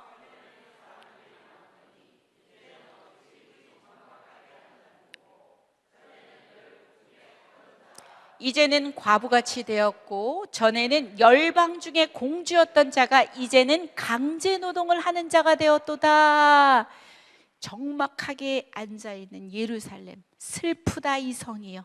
자, 핵심 단어는 뭐가 된다고요? 비탄입니다. 죽음이나 어떤 손실에 대한 공식적인 애도를 표현하는 겁니다. 그 다음에 이스라엘의 멸망에 대한 예레미야의 비탄입니다. 정확히 말하면 어디의 멸망일까요? 남유다의 멸망입니다. 몇 년에 망한다고요? 586년에. 누구에게 망한다고요? 바벨론에게. 자, 그래서 줄거리 따라가기 5개의 시로 구성이 됩니다. 이제 마지막을 향해서 가고 있어요.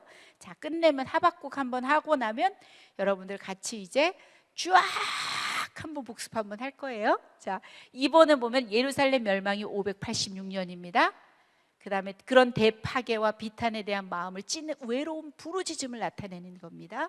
자, 그 속에는 절망도 있고요, 고백도 있고요, 회개도 있고요, 소망도 있고요, 믿음에 대한 암시도 있고요, 회복을 위한 기도도 있습니다.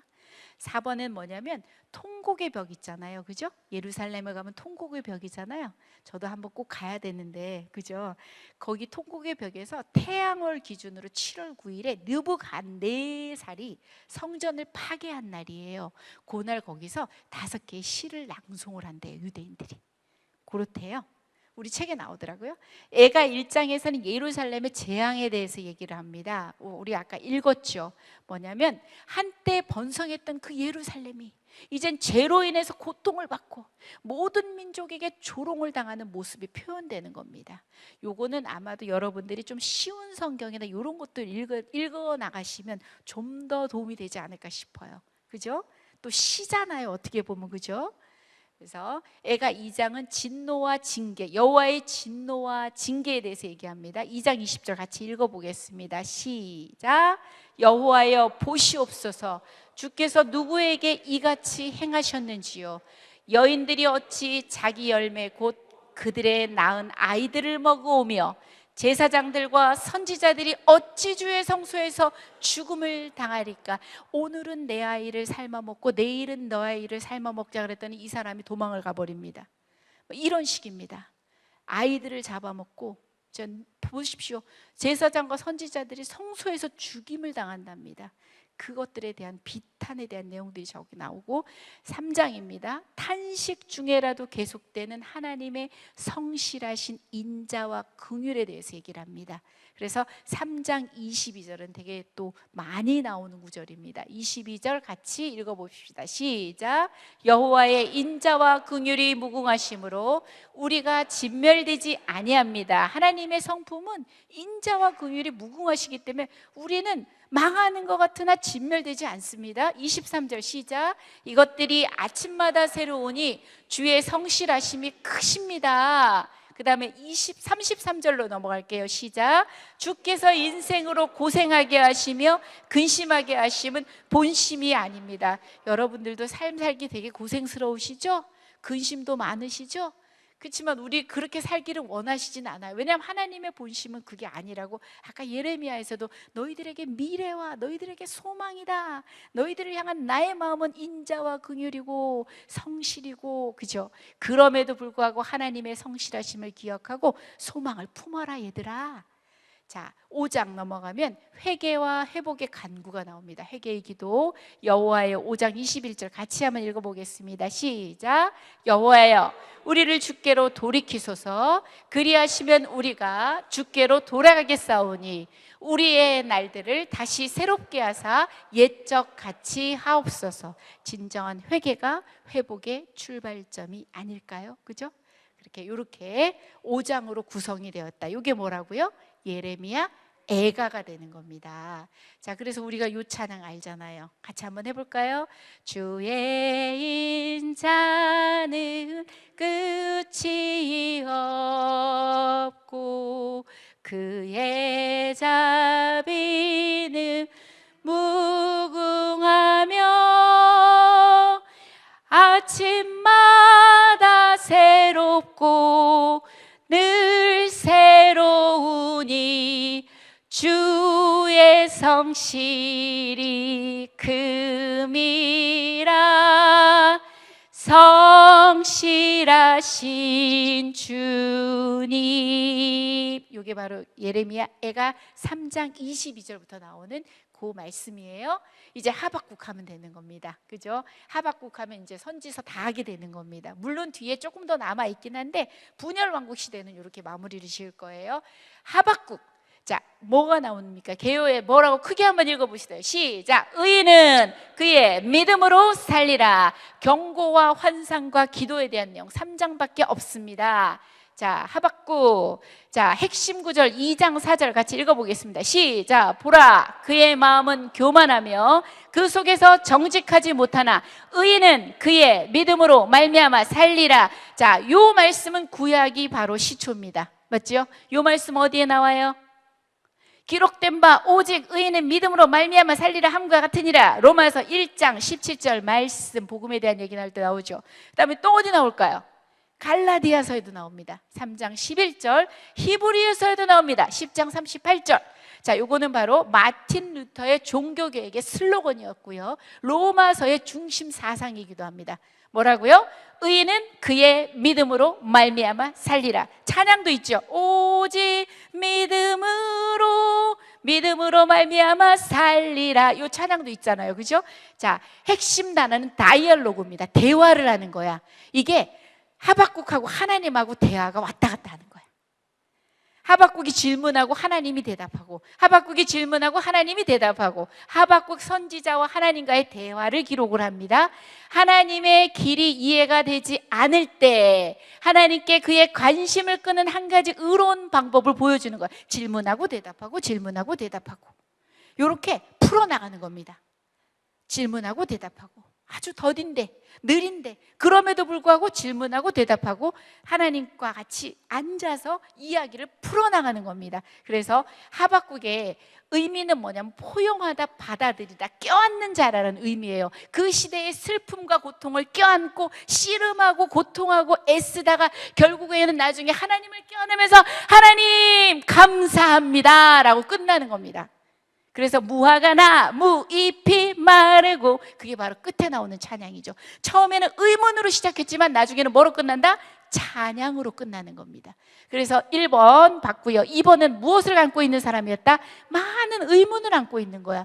성경은 질문하는 자에게 답한다고 이제 서론에 아마 제가 강의 들을 때 그 이야기를 들었던 것 같아요. 성경은 계속 질문을 하는 거예요. 왜냐하면 성경의 저자가 누가 되십니까? 성령님이 되시잖아요. 질문하는 자에게 답하는 겁니다.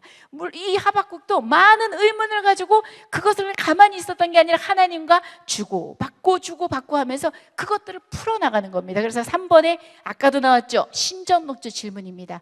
왜 결백한 자가 고난을 당해야 합니까? 왜 반면에 악인은 이렇게 형통합니까? 욥기에도 나올 거고요. 시편 37편에도 나오고 예레미야 12장에도 모든 크리스찬의 난제입니다. 모든 사람들의 난제입니다. 이해가 되지 않습니다. 나의 고통이, 나의 슬픔이, 나의 아픔이 왜 나만? 왜 이렇게 힘들지? 하나님 도대체 왜? 이거 무슨 뜻이죠? 계속 의문하고 질문하는 겁니다. 그죠? 그 다음에 4번에 정답을 찾아낸 기쁨과 감격을 이제는 의문으로 시작했지만 감사의 무엇으로 끝낸다? 찬양으로 끝낸다. 이게 바로 하박국의 스토리예요. 그래서 첫 번째 질문을 하게 됩니다. 3절 읽어볼까요? 시작. 어찌하여 내게 죄악을 보게 하시며 패역을 눈으로 보게 하시나이까? 겁탈과 강포가 내 앞에 있고 변론과 분쟁이 일어난다이다. 4절 시작. 이러므로 율법이 해이하고 정의가 전혀 시행되지 못하오니 이는 악인이 의인을 애워쌌으므로 정의가 굽게 행하여짐이니이다. 하박국 말합니다. 왜 악인은 득세하고 왜 의인은 고통받는 이유는 무엇입니까? 왜 하나님은 침묵하십니까? 왜 내가 이렇게 기도하는데 왜 이렇게 묻는데 대답을 안 해주시는 겁니까?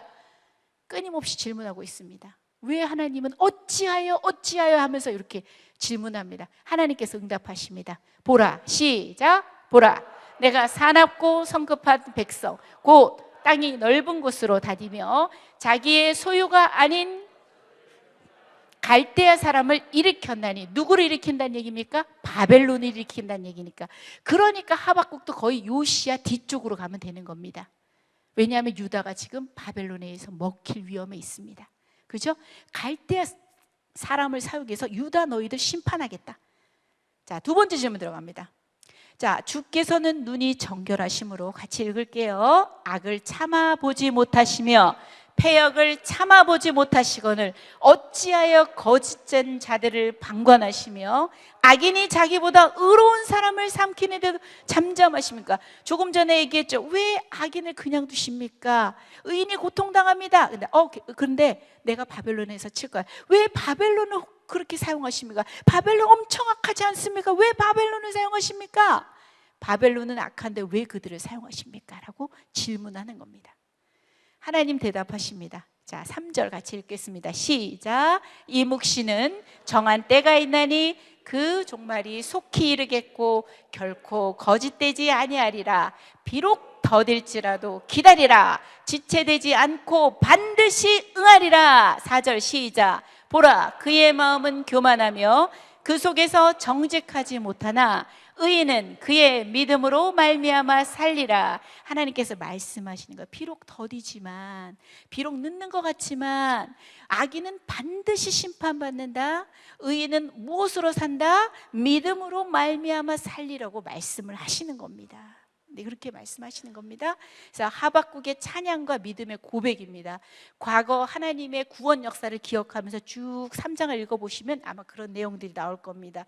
지금 다시 그 능력을 나타내 주십시오. 그러면서 2절 같이 한번 읽어볼까요? 시작. 여호와여, 주는 주의 일을 이 수년에 부응하게 하옵소서. 이 수년 내에 나타내시옵소서. 진노 중이라도 긍휼을 잊지 마옵소서. 3절 시작. 하나님이 대만에서부터 오시며 거룩한 자가 바란산에서부터 오시는도다. 셀라. 그의 영광이 하늘을 덮었고 그의 찬송이 세계에 가득하고다. 찬양과 믿음의 고백. 현실의 두려움 속에는 떨겠죠. 그 포악한 바벨론이 자기들을 삼키러 온단 말입니다. 침략에 대한 떨림이 나옵니다. 보십시오. 내가 들었으므로 내 창자가 흔들리고 내 목소리로 말미암아 내 입술이 떨리는도다. 우리를 치러 올라오는 환난 날을 내가 기다리라니 썩이는 것이 내 배에 들어왔으며 내 몸은 내 처소에서 떨리는데. 현실은 상당히 두렵습니다. 상황은 변하는 것이 없습니다. 그럼에도 불구하고 하박국의 마지막은 없을지라도 찬양하리라. 그죠? 17절 같이 한번 읽어볼까요? 시작. 비록 무화과 나무가 무성하지 못하며 포도나무에 열매가 없으며 감람나무에 소출이 없으며 밭에 먹을 것이 없으며 우리의 양이 없으며 외양간에 소가 없을지라도. 18절. 나는 여호와로 말미암아 즐거워하며 나의 구원의 하나님으로 말미암아 기뻐하리로다. 19절. 주 여호와는 나의 힘이시라. 나의 발을 사슴과 같게 하사 나를 나의 높은 곳으로 다니게 하시리로다. 여러분, 까닭없이 하나님을 사랑하고 하나님 한 분만으로 기뻐할 수 있으십니까? 어렵죠. 아멘이지만 어렵죠. 까닭없이. 욥기도 마찬가지입니다. 네가 모든 거 다 제하여도 까닭없이 나를 사랑할 수 있겠니? 하나님 한 분만으로 너가 기뻐할 수 있겠니? 그러니까 하박국은 정답을 찾은 거예요. 그래서 그 기쁨과 감격으로 무화과 나무 잎이 마르고 나오는 겁니다. 같이 한번 해볼까요? 시작! 무화과 나무 잎이 마르고 포도 열매가 없으며 감람나무 열매 그치고 논밭에 식물이 없어도 우리의 양떼가 없으며 외양간 송아지 없어도 난 여호와로 즐거워하리 난 여호와로 즐거워하리 난 구원의 하나님을 인해 기뻐하리라. 많은 의문으로 시작했지만 결국은 하나님의 시간표대로 역사는 움직인다. 하나님의 주권 아래 우리는 있다. 하나님의 계획 아래 우리는 있다. 인간의 역사는 하나님의 역사와 불가분의 관계에 있다. 이 모든 것을 우리가 인정하고 하는 겁니다. 비록 눈에 보이지는 않지만 상황이 달라지진 않습니다. 물론 없을지라도예요. 그렇죠? 그렇지만 하나님께서 분명히 그 일들을 아까도 얘기했죠. 수년 내에 이룰 것이고 분명하게 그것들을 이루시겠다고 말씀하시고 하는 걸 보면 우리가 그 하나님을 붙들고 오직 의인은 무엇으로 산다? 믿음으로 말미암아 산다. 믿음이 없이는 그분을 어떻게 한다? 기쁘시게 하지 어떻게 한다? 못한다. 그래서 하나님께 나아가는 자는 무슨 마음이 있어야 된다? 그가 상 주시는 이심을 믿으면서 나가야 된다. 의인은 믿음으로 말미암아 살리라. 의인과 믿음과 삶에 대한 이야기고 결국은 하박국은 감사의 찬양으로 우리도 이랬으면 좋겠습니다. 인생이 진짜 어렵잖아요. 그죠? 고통스럽고 힘들고 쉬운 일은 하나도 없어. 하지만 우리가 오늘을 살 수 있는 건 그분의 주권 아래에 있는 거고 그분의 계획 아래에 있는 거고 그분의 시간표 안에 있기 때문에 우리는 믿음으로 또 기대하고 감사하고 살 수가 있는 것이죠. 그죠? 아멘? 네. 나왔고요. 요거는 이제 자, 그 다음 이야기인데 자, 요거 여기 잠깐만 볼게요. 우리가 사무엘하고 지금 열왕기 상하가 흘러가면서 밑에 역대기를 흘러가게 했잖아요. 그죠? 내용이 반복이 된단 말이에요. 근데 얘네들 관점이 조금 달라요. 자, 역대기에는 뭐냐면 두 번째 관점에서 사무엘과 열왕기는 선지자적인 관점이에요.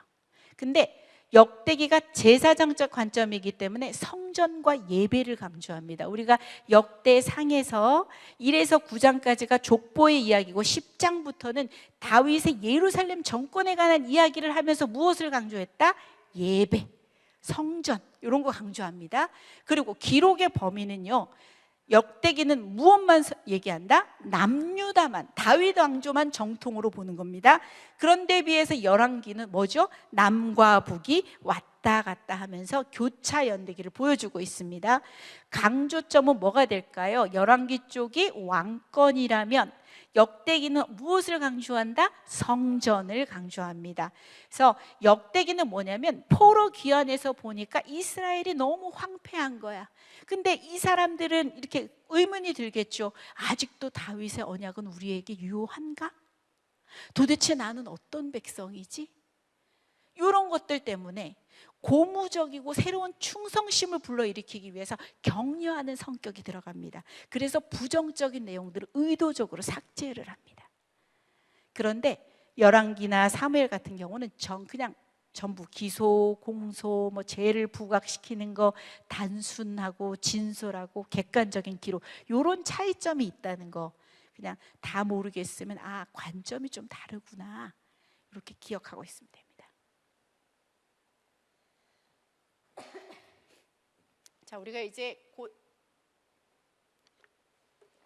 이 정도 되면 다 외우지 않아요? 외우겠죠? 이제 마무리하고 끝낼 거예요. 한번 쭉 가겠습니다. 자, 구사비라면 뭐가 생각난다? 왕국 분열. 뭐로 분열이 된다? 북이스라엘 남유다. 자, 722년은 뭐가 생각난다? 북이스라엘의 멸망. 누구에게 망한다? 아수르. 자, 586년은 뭐가 생각난다? 성전 파괴, 유다 멸망. 누구에게 망한다? 바벨론. 쭉 한번 보십시오. 이제 완전 총복습입니다. 이제 더 이상 안 다룰 거예요. 오늘이 분열왕국의 마지막 시간이거든요. 자, 북이스라엘을 보십시오. 첫 번째 왕이 누구다? 여로보암. 자, 아합의 부인은 누가 된다? 이세벨. 자, 누구와 결혼을 하게 된다? 여호사밧. 자, 그 다음에 아합과 이세벨에 걸맞는 엘리트급 선지자 누가 나온다? 엘리야. 남유다 1에서 5번까지 한번 외워봅시다. 시작. 르호보암, 아비얌, 아싸, 여호사밧, 여호람. 자, 5번 외웠습니다. 자, 예후가 아합을 전부 다 정리를 하게 됩니다. 엘리야의 선지자의 제자인 엘리사가 나올 겁니다. 저기 뒤로 갔더니 여로보암 2세 때 북이스라엘 선지자 3명이 나오니까 누가 된다? 요나, 아모스, 호세야. 자, 6번부터 외워보겠습니다. 아쉽게도 아하시야. 아, 다 죽여? 아달랴. 요아이만 남았네. 요아스. 아마도, 아마샤. 웃다가 끝이 안 좋아. 우시야. 끝납니다. 자, 북이스라엘은 흘러가다 열왕기하 17장에서 722년 완전히 다 망해버립니다. 내려오면 히스기야예요. 11번부터 요담, 아케스, 히스기야. 무지하게 악했죠. 요 경가를 좋아야지. 그 다음에 누가 나올까? 자, 누가 나올까요? 아몬 다음에 누가 나올까요? 요시야 나오죠. 아케스, 여호아스. 그 다음 긴 시드기야. 이렇게 외우면 됩니다. 그래서 20까지 쫙 갑니다. 한 번만 이제 해볼게요. 안 보고도 한번 해볼 수 있는 한번 도전 한번 해봅시다. 첫 번째, 르호보암, 아비얌, 아싸, 사, 여호람. 그 다음 아하시야, 아달랴, 요아이, 요아스, 아마도, 아마샤. 웃다가 끝이 안 좋아. 우시야, 요담, 아케, 아하스, 히, 무지하게. 요거 좋아해? 그 다음 요시야. 그 다음에 아케스, 여호아스, 여호야김, 여호야킨. 그 다음 시드기야. 20번 한번 꼭 외워두십시오. 그럼 여러분이 읽을 때 또 여기서 그만두시잖아요. 다음도 똑같습니다. 자, 그래서 요거 히스기야, 정치에서 히스기야, 종교에서 누구다? 이사야, 미가. 정치에서 요시야다, 종교에서 누구다? 예레미야. 또 그 다음에 나오는 선지자 불러보세요. 스바냐, 나훔, 하박국입니다. 여러분 유다 20왕에 다 끼운 겁니다. 우리 요거 보지 말고 갑니다. 요것만 마무리하면 끝날 겁니다. 자, 창조시대 갑니다. 이제 기억해 보세요. 너무 많이 왔죠? 자, 창조시대 갑니다. 창조시대입니다. 자, 요거는 창세기 몇 장까지 이야기다? 11장. 4대 주요 사건 얘기해 보세요. 아, 다 까먹으셨어요. 자, 족장시대 넘어갑니다. 12장에서 50장까지 내용입니다. 4대 주요 인물이 나옵니다. 얘기해 보세요. 아브람, 이삭, 야곱, 요셉. 그 다음 나오는 시대가 뭐가 될까요? 출애굽 광야 시대입니다. 그림을 생각해 보세요. 위에는 출, 밑에는 레. 위에는 민, 밑에는 신입니다. 출은 3가지만 얘기해 보세요. 첫 번째 어떤 하나님? 구원. 두 번째는 뭐다? 법. 세 번째는 뭐다? 성막. 레위기는 제사와 정결한 삶에 대한 하나님의 지침들 얘기합니다. 민수기로 가보겠습니다. 자, 시내산에서 어디까지 간다? 가데스바네아. 두 번째는 어떻게 합니다? 여기서 광야에서 배회, 전환기입니다. 세 번째는 어디를 간다? 가데스바네아에서 어디까지? 모압 평지 간다. 첫 번째가 어떤 세대였다? 출애굽 1세대. 자, 마지막은 어떤 세대가 된다? 출애굽 2세대. 출애굽 2세대들이 십계명을 모르잖아요. 요때 모세가 신신당부해서 전해줬던 그 말씀이 뭐가 된다? 신명기. 자, 그러면 이제 출애굽 광야 시대 끝났어요. 그 다음에 어디로 가야 될까요? 이제 어느 땅을 향하여 간다? 가나안으로. 가나안 정복 시대 들어갑니다. 성경은 뭐가 될까요? 여호수아. 3가지만 기억합니다. 땅을 처음에 어떻게 해야 된다? 두 번째는 분배. 세 번째는 겉면, 그죠? 이번 주 겉면이 나와야 되죠? 자, 가나안 정복 시대 했어요. 그 다음에 어디 시대로 넘어간다? 활짝 피워야 되는데 어떤 시대로 들어간다? 암흑기? 사사시대로 들어가죠. 살짝 컨닝할 수 있도록 보여드릴게요. 자, 사사시대로 넘어갑니다. 세 가지 기억하라 그랬어요. 쫓아내지 아니하였더라, 쫓아내지 못하였더라. 2장까지는 사사시대의 배경 설명, 3장부터 16장까지는 되풀이되는 반역에 대한 이야기가 나온다. 첫 번째는 뭐다? 죄. 두 번째는 뭐다? 고통. 세 번째는 뭐다? 간구. 네 번째는 뭐다? 구원. 이렇게 되고 17장부터 21장까지는 6글자 외우라 그랬지. 뭐라 그랬죠? 총체저남맥상. 그럼에도 불구하고 여기 베들레헴에는 아주 싱싱한 꽃이 자라고 있어. 이거 무슨 룻기, 누구를 데려오는 책이다? 다윗을 데려오는 책이다. 사사시대 끝났어요. 넘어갑니다. 뭐로 넘어가게 될까요? 통일왕국 시대로 넘어간다. 자, 성경은 처음에 뭐가 되죠? 사무엘상. 인물을 외우라 그랬어. 첫 번째 인물 누가 된다? 사무엘. 이거는 신정에서 왕정으로 넘어가는 전환기란 말이야. 그때 사무엘을 사용하신 거야. 그 다음은 누가 나올 것 같아요? 사울이 나와. 세 번째는 누가 나와? 다윗이 나와. 이때 다윗의 신분은 뭐다? 도망자, 훈련자. 그죠?